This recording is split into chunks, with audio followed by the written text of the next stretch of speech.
Start looking at it as a tube that's protecting you from the outside world, it makes a big difference.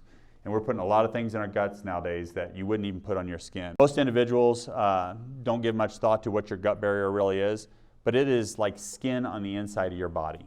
So in your body, it's a tube, and everything has to basically pass through that tube. So no matter what foreign object you drop in and it goes through your gut, it's no different than it touching the outside of your skin. Things soak in through your skin, they have to soak in through your gut. So if you start looking at it as a tube that's protecting you from the outside world, it makes a big difference.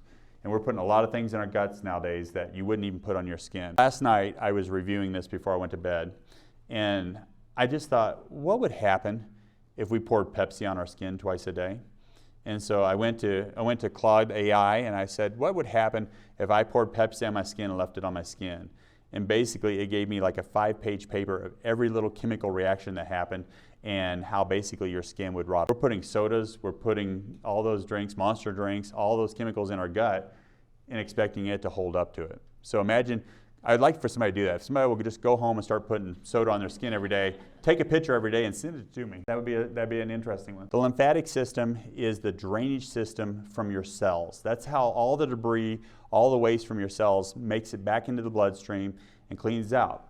But the lymphatic system is the training ground for your immune system. What's going on there is that debris, all the toxins that have been pulled out of the cells, they pass through the lymphatic system, they get in this lymph node, and inside that lymph node you have white blood cells called T cells. And their job is to analyze that debris and to figure out what's going on in your body. Well, whenever the lymphatic system is clogged up, things tend to stay in those lymph nodes longer than they should be.